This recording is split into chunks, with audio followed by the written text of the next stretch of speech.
Алдымен көзге түртсе көргісіз қараңғылық пен мылқау тыныштық болды.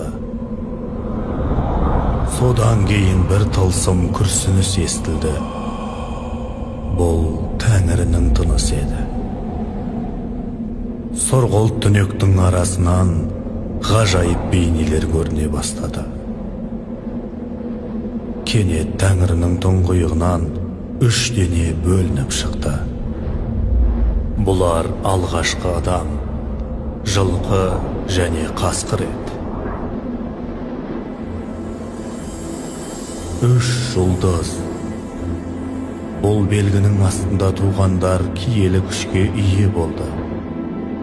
Олар Тәңірден, оттан жаралғанды.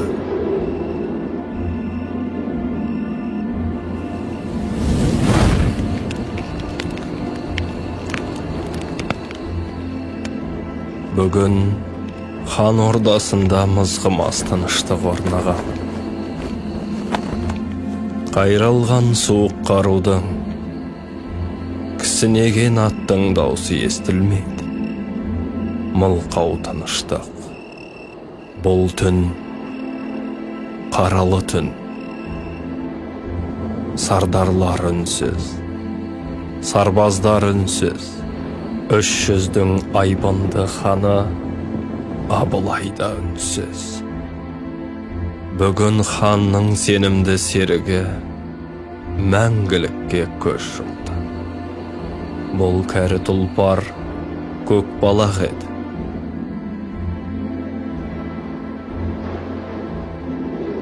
Ұлы достықтың бастауы жылдар тұңғиығында жатыр.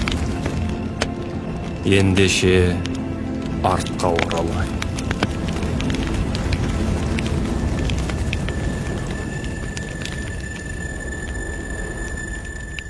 Бұл қазақ даласындағы аласапыран кез еді. Көздері қаннан қызарған қалмақ әскері қазақ даласына соғыспек еді.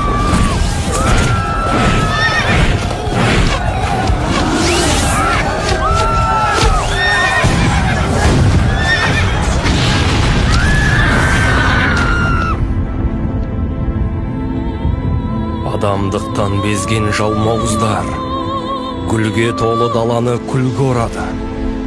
Берекесі мол елдің керекесін қиратып шаңырағын шайқалтты. Соңғы үміттің оты өшкен кезде шыр еткен нәрестенің даусы естілді. Бұл азаттық пен бостандықтың даусы еді. Өмірге Тәңір отынан жаралған батыр келді. Батыр туса сенімді серігі болар, тұлпарда қоса туады. Осынау аңыраған заманда Тәңірдің отынан жаралған тағы бір жұлдыз өмірге келді. Бұл жабайы тарпаңнан туған көк балақ еді.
Сағым жылдар өтіп жатты.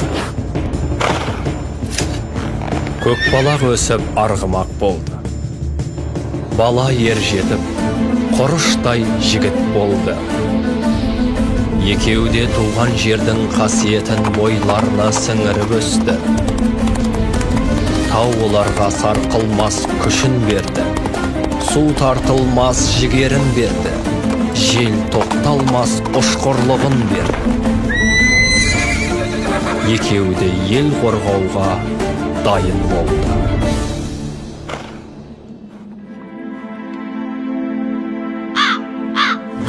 Бұл кезде жалмауыз қалмақтар қазақ жерін аш қасқырдай талап, жалынға орады.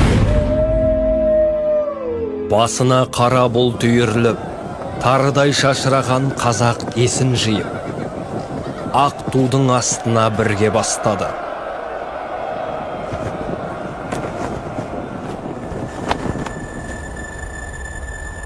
Ел тағдырын шешетін ақтық шайқас болар күнде жетті.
Бұл ұлы халықтың ұлы жеңісі еді.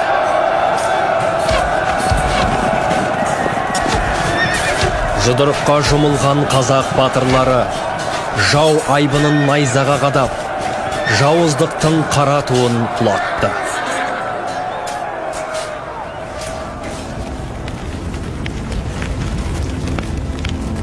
Адал достықтың басы осылай басталған еді. Жаугершілік шайқастарды бірге кештік. Өз міндетімізді орындадық. Біз Тәңірінің отты денесінен жаралдық. Соңғы сәтіміз келгенде сол шыққан нәсіліміз отқа қайта ораламыз. Қайнап жатқан от теңізге жанарыңды тік. Оның сыбырына құлақ түр. Бұл Тәңірінің күбірмен тынысы.